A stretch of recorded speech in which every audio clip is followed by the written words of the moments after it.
Hi, in this class today we're going to take a look at some ACT questions. So our focus today is on the English test. Here we take a look at our first question. So I will start with passage 3, the pottery of Mata Ortiz. So read with me, let's take a look at the text. In the early 1950s, a 12-year-old boy named Juan Quesada gathered firewood in the mountains near the village of Mata Ortiz in Chihuahua, Mexico. Well, we need to take a look at this number 31 because it is underlined, so there is a question here. So number 31, as you see, the point they are testing is punctuation. So should I have this comma, should I have this second comma, or if you take a look at the alternatives, maybe not. Well, as you see, right after the decade, there is a comma here, so I cannot ignore that comma. So a 12-year-old boy named Juan Quesada. Actually, I don't need this comma. So if I just say a boy named and just mention the name, I don't need a comma there. And here there is a verb, gathered firewood. So in this case, I will not need any comma between the subject and the verb. So actually I should eliminate that comma as well. So actually it's wrong. So here it is a mistake. So it cannot be letter A. So the best option should be letter B. Boy named Juan Quesada gathered firewood without the commas because there's a verb here in the sequence. We cannot have this comma. Though he dreamed of becoming an artist, Quesada spent all of his free time selling firewood to help support his family. In the mountains, Quesada found shards of pots and an occasional complete pot painted with intricate red and black designs. Well, let's take a look at question 32 as it is underlined here. We need to take a look. And then it's an interesting question because it is asking, well, it's not really a mistake what we're seeing here, but which of these options could be possible? There is only one that would not be acceptable in this case. So we need to take a look at the options. Letter F, pots, and then there is a dash along with an occasional complete pot and a second dash. Well, this is basically the same as putting parentheses or commas as it is here. So this is actually okay. Pot, common, along with an occasional complete pot, common. It's also possible in that case. The only difference here is the along with and, but that is okay. Both would make sense. And the letter H, pot, comma, parenthesis, and an occasional complete pot, parenthesis. Yeah, well, now we have a problem, and then you will see the difference between H and J because basically the same. The only difference is this comment. So this comment is actually a problem here. If I open the parenthesis to complement the idea, I don't need the comma. So I need to choose two commas or two parentheses. So the answer is letter H, which means not acceptable. So H is actually wrong, but that's what the question is asking us. Which one is not acceptable? So that's the point. Well, in the end of the, let's keep reading because in the end of this paragraph there is another question. These were, so we're here now, these were artifacts from his ancestors, the Paquimé or Casas Grandes Indians, who lived in the area from about AD 1000 to AD 1400. Fascinated by the geometric designs, Quesada wondered, if he could make pots like these. And then there is a question mark here in the end. Let's take a look at question 33 then. So in this case, So in this case, question 33 is also about punctuation, or there is a question mark or there is not. Well, when we have a sentence like I'm wondering or Quesada wondered, it is not actually a question structure. The idea or the intention is that you are expressing a question, but let's think of the structure of the sentence now. It is not a question, so forget the original, so forget letter D, letter A, it's not possible as well. So now we have B or C. Wondered if he could make pots like this without the common, and wondered common, this is not necessary, so we should mark letter B. Letter B is actually the correct form. In the sequence, let's take a look at the next part of the text. He dug the clay, soaked it, and tried to shape it into a pot. So here it's describing how Quesada started working on pottery. In time, he figured out how his ancestors had mixed the clay with volcanic ash to keep it from cracking and had used minerals found nearby to create paints. When it was time to paint his pots, Quesada designed his own complex geometric patterns. Well, we need to take a look at question 34. Which of the following true statements would provide the best transition from the preceding paragraph to this paragraph? So actually we need to take a look at the end of the previous paragraph and this one, if there is a great transition here or not. Let's take a look. The village of Mata Ortiz is only 3 streets wide, but stretches for a mile between. Well, it is describing the village. Doesn't make much sense. The patterns, take a look at the next one. Letter G. The patterns on Mata Ortiz pottery that Quesada admired are based on the techniques of the ancient Paquimé. Well, it has something to do with the topic, but it's not the best link because in the sequence here, he describes, well, the text describes how Quesada started working. H. Quesada began working with clay from the mountains. Well, this one tells me that he began working, so, and here describes how he worked. So H is actually the best. As an adult, Quesada found a job with the railroad, but he always made time for his art. By 1976, he was selling pots for travelers and had taught several members of his family how to make pots. Okay, let's stop for question 35. Let's take a look at the options we have. No change, if you think it's correct, and then letter B, C, and D, a dedication to teaching, a teacher of, and has taught. It is a mix of different options. Some of them you understand they look weird, and others may come with a mistake. Well, let's focus on by 1976. So if I determine the time like that and use by, it is okay to use past continuous. So by that year, he was selling pots, describing a continuous action in that time to travelers, and had taught several members of his family. It's also possible had taught because it means that in this year and before, he taught people in his family. So he had taught, that is past perfect. It is possible. Take a look at the options. A dedication to teaching.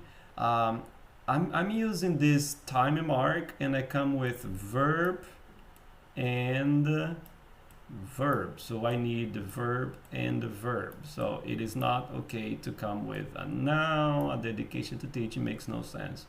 A teacher of, it makes no sense. Well, we have a verb phrase here, so maybe this would be possible.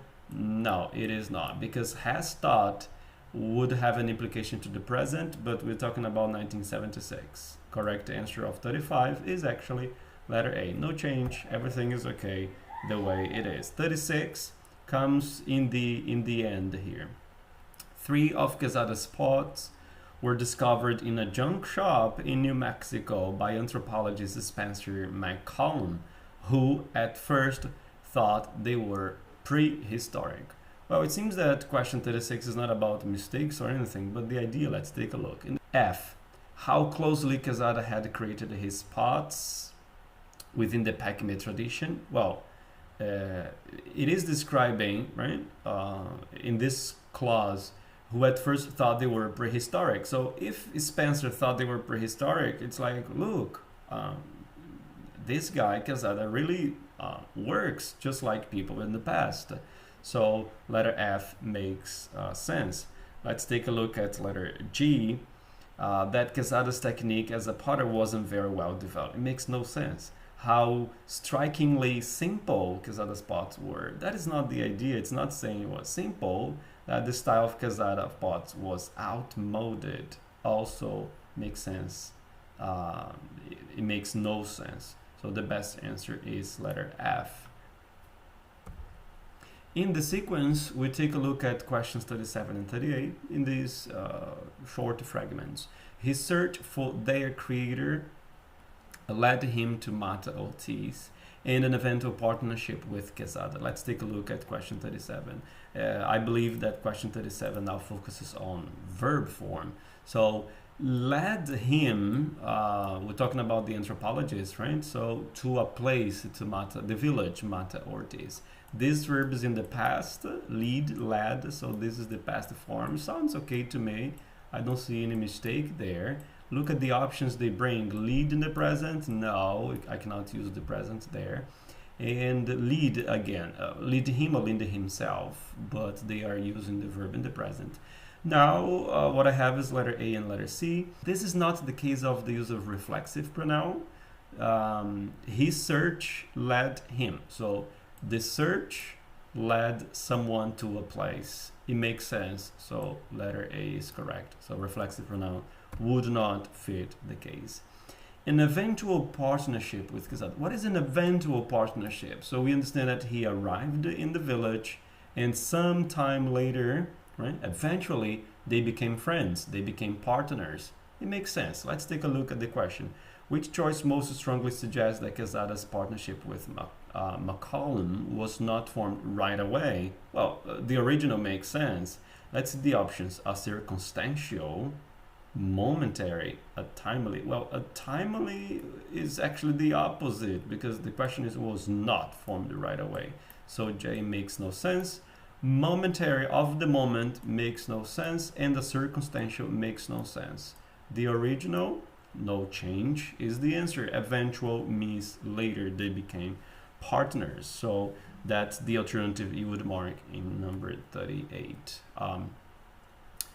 In the sequence, let's read a little more. McCollum showed Quesada spots to art dealers in the United States, the places in which art galleries were soon offering Quesada thousands of dollars for them. Let's take a look at question 39. No change if you think it's okay. Well, actually, the places in which it's referring to this place in the United States where there are art dealers, so art galleries were soon offering. The places in which there's something better that we could put here, which is actually in which place we could use an adverb where it would sound better. So as a cohesive device, where art galleries were soon. And if you see, it brings me the option in letter C. In the sequence, you will find the numbers in brackets, 1, 2, 3, 4, and the 5. So you know they are about to ask you something concerning the sequence of the fragments. Let's take a look at question 44. So I would give you here the advice that before you start the paragraph, you take a look at the question because you know which fragment you need to focus if it is in the right sequence or not. So that is question 44. For the sake of the logic and coherence of this paragraph, sentence 5 should be placed where it is, before 1, after 1, or after sentence 2. Let's take a look at sentence 5. So our focus actually is the last one, right? So let's start. Quesada helped his village with the money he earned selling pottery, but he wanted to do more so. So he taught people from Mata Ortiz to make pots. Today, there are more than 400 potters around, all of which make their pots by hand following the traditions of the Pacme Indians. The village is thriving and many museums proudly display the pottery of Mata Ortiz. Each artist brought something unique to their creations. Well, I think that this is talking about how each person in the village, each new artist, contributed to art in the village. So it seems that this position is not the best one, it is misplaced, it is not in the right position. Let's see, before sentence 1 would make no sense because if you look at number 2, he taught people, so he taught other people from the village. So maybe here after sentence 1 or after sentence 2. It is better after sentence 2 because he taught people, other people, and then here I would say each artist brought something unique to their creation. So the best should be after sentence 2. So we would mark here. Well, let's take a look at the mistakes because I skipped, right? So in number 40, more so, but he wanted to do more so. So number 40, it comes more than that. This is wrong. You see, it's tricky, but this word should be than, T-H-A-N. More of them, what? Makes no sense. Or just more. But he wanted to do more. It makes sense. He wanted to do more. So 40, you would mark letter J. 41, in the sequence, potters around. Potters around where? So it is kind of weird to use around here. Let's take a look at the options. People creating art now. There are more than 400 people creating art now. Right? Potters in Mata Ortiz. Or delete. Well, if I delete, it would be something missing. There are more than 400 what, right? 400 pots, 400 people, 400 artists. People creating art now would not be possible. Well, we could say it makes sense if you suppose it is in the village. But this one is specifically describing the people in the village. So it is much better just to avoid confusion. Question 42, we have the options whom, them, and who. Taking a look at the question, all of which make their pots by hand. I cannot use which as I'm talking about people. It should be a pronoun that describes people. From the options who, them, and whom, we should use whom, all of followed by the preposition, and then is followed by whom. So all of whom would make more sense. And the next question, 43, we take a look at this. It's actually a mistake. They are. It makes no sense. If the answer here, the answer was there, it would make sense, even though I'm saying each artist, singular, there would be acceptable. We don't have they in the options. The best one, his or her. His creations, her creations describe the artist, each artist in this case. So we should mark the possessive adjective, his or her would be the correct answer. And the last question to this fragment, 45, suppose the writer's primary purpose had been to write an essay summarizing the history of pottery making in Mexico. Would this essay accomplish the purpose, that purpose? No, because it's not summarizing the history of pottery making in Mexico. It is describing one artist in particular and describing the village, his village. So the answer should be no, because it focuses instead on how one artist based his creations on ancient pottery techniques and shared those techniques with other artists. We should mark letter C. That should be the correct answer. Our next passage is passage 4 in this ACT text. So let's read the text. Passage 4, both arts, architecture in the spotlight.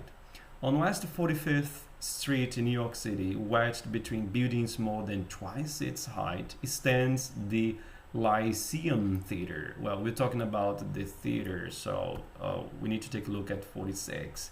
It is pronoun and verb, makes no sense. I think Here it is when people confuse it is, it's, and the possessive pronoun, possessive adjective and possessive pronoun. So the answer should be letter J in 46. Very easy question 46.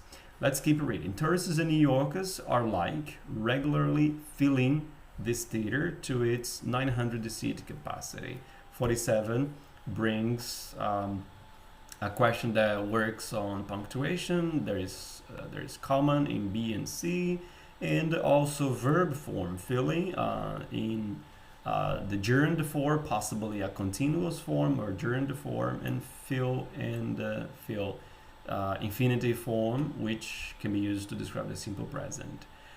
Tourists and New Yorkers regularly fill this theater. It makes more sense. So usually they fill this theater, right, with to its capacity, that is 900 people. So you should mark C or D, but the difference is the comma. We actually don't need the comma, so 47 you should mark letter D.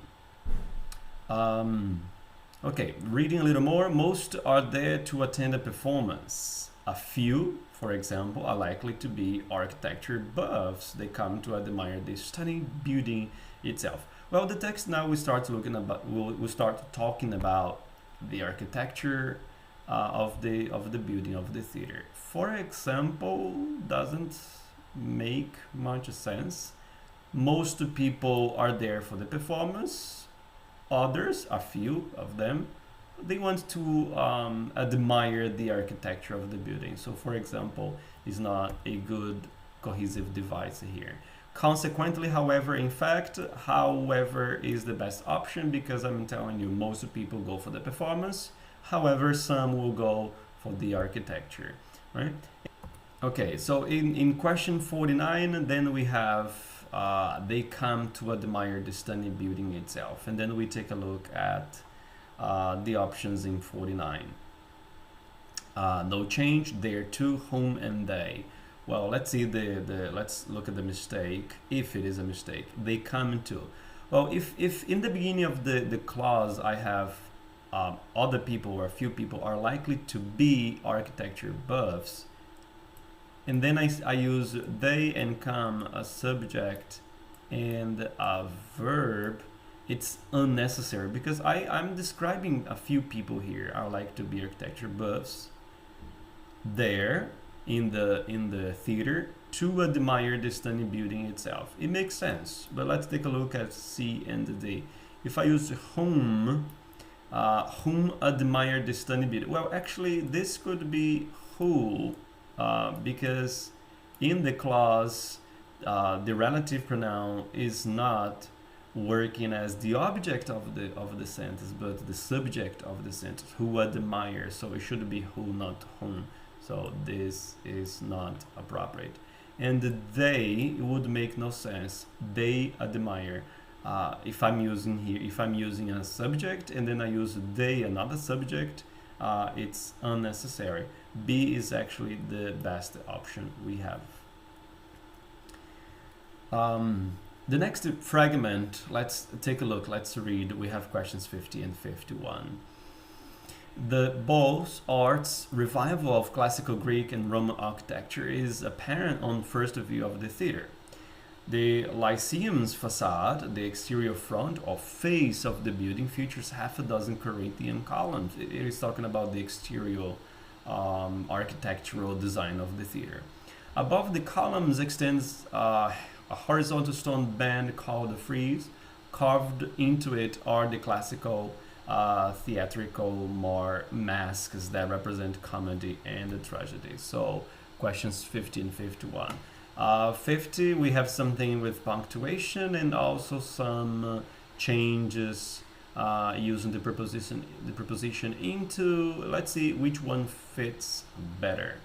If I put letter G, a semicolon like it is here, and into which are carved the classical theater mass, it makes no sense at all if I come with a non-defining clause after a semicolon. So non-defining clause after a semicolon. No, it makes no sense to do that.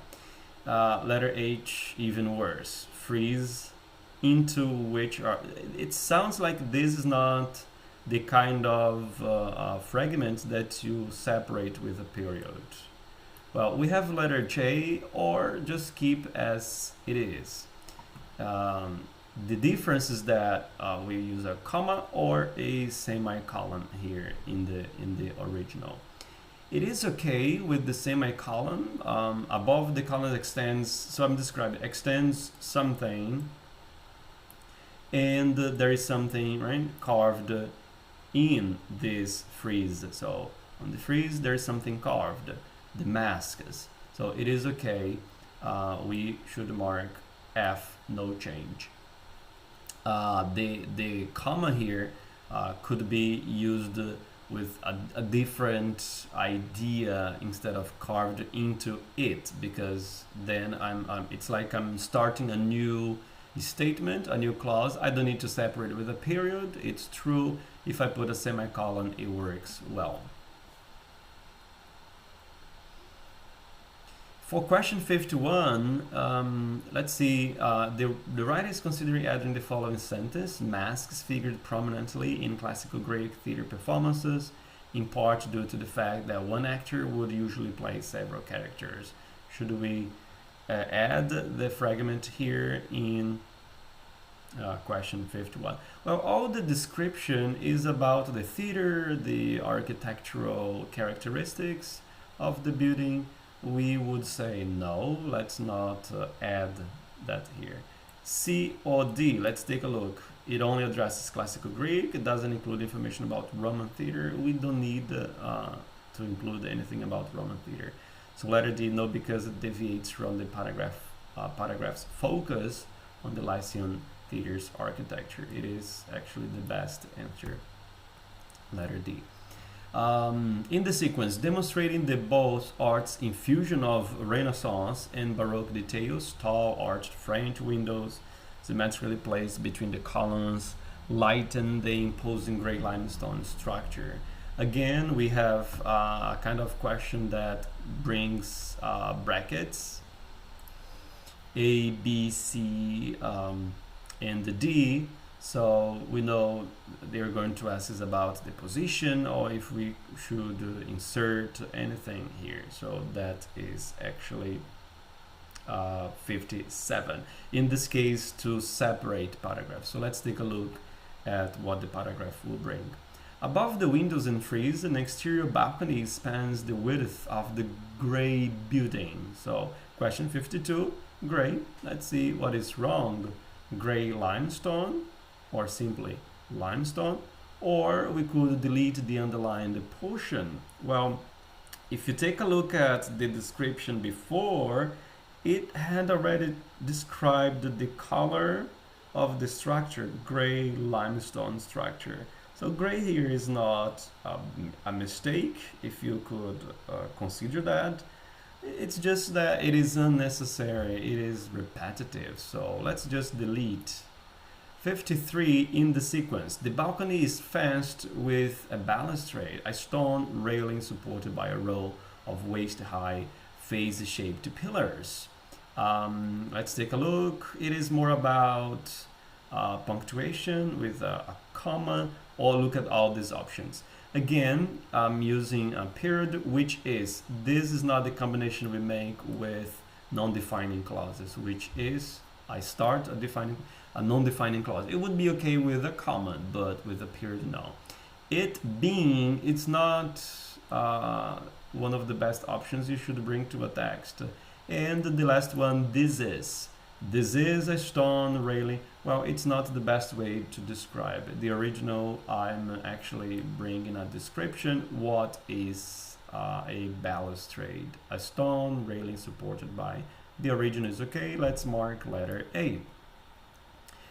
Fragment C. The ornate interior of the building is consistent with its elaborate exterior. Well, if you take a look now, at this point, letter C, it will start describing the inside of the building, which will lead to 57. The question is, if I want to separate details about the outdoor features from the ones indoor, where should I start this new paragraph? Letter C. So that was easy. Fragment D, not just one but two marble finished grand staircases lead from the foyer to the mid-level seating area called the mezzanine. Inside the theater itself, elegant chandeliers illuminate rose-colored walls that have gold accents. Well, let's stop here and take a look at 54 and 55. In 54, I have basically the same options. The only difference is I should use adverb or an adjective, and the verb is illuminates or illuminate. Well, chandelier, it should be illuminates, but the original is in the plural, so look at what the question, it's tricky because the question changes. The original is used in plural, but here it is singular, which makes this wrong. But this is singular, which makes this right. And then you have to take a look at this. Elegantly, chandelier illuminates. Or elegant chandeliers illuminate. Adjective, something, verb. It is okay, no change. And the verb form is correct. They illuminate. That have gold accents. Well, the walls have gold accents. It's not a mistake actually, but look at the question. Which choice maintains the essay's positive tone and most strongly mimics the elaborate style? So we want to take a look at the style. The author of this text is describing how beautiful the exterior, how beautiful the interior of the building is. So it seems that this fragment in 55 does not really capture this style the author is bringing to the text. So we take a look at B, embellished with myriad gold accents. Look, embellished. It brings me a participle form of a verb which works as an adjective. Marred with gaudy accents of gold. Well, marred is like spoiled or damaged. It doesn't make sense to say that. Or accented with gold. It's not the style. It doesn't add style to the tone of the passage. So letter B fits well. It sounds great to say embellished with myriad gold accents. And then we take a look at 56 and 57. 57 we have answered. We only have 56. Let's just finish. In keeping with sumptuous Ball's arts style, curved rows of plush purple chairs embrace the stage. So this is like the last description of the interior of the theater. 56. If the writer were to delete the preceding statement, the essay would primarily lose details that. So he should not delete. It is helping to describe the interior of the theater. F. Illustrate one of the Lyceum's theater features that deviates from Ball's arts architecture. No, that deviates. No. G. Contribute to the description of the Lyceum Theater's elaborate interior. Exactly. It's talking about the stage. It's talking about the purple chairs. So G makes more sense. The last part of this text, we're gonna take a look at questions 58. The last part of this text, we're gonna take a look at questions 58 and 59. So patrons credit the handsome Ball's arts aesthetic with adding enhancement to their theater-going experience. So the patrons or the people that go to the theater, let's take a look at the options. In the same manner, patrons. There is no reason for this in the same manner. There is no reason for on one hand, because in the sequence you will see I'm not bringing you opposing ideas. For instance, what? So it is okay because we start a new paragraph with what clients or visitors think of the architecture of the place. So 58, you should mark no change. It is okay, so mark letter F. And in 59, with adding enhancement. look at the options. Adding enhancement to the experience of, adding to the experience of. Of course, letter C and B would sound repetitive because, again, I will talk about experience later, so no. So now our options would be the original, no change, or enhancing. If you look at letter D, they credit the handsome architecture of the place with enhancing their experience. It makes more sense. So in question 60, suppose the writer's primary purpose had been to explain how a building illustrates a particular architectural style. Would this essay accomplish that purpose? That is the question. Yes or no? I think yes. It describes a theater and the main characteristics. So let's take a look at F or G. Yes, because it describes the architectural style of several buildings. No, it makes no sense. Letter G. It enumerates a number of the Lyceum Theater's both arts features. It makes more sense. Letter G. So that's it. ACT English test. I hope you guys liked it. Okay, see you next class or next video.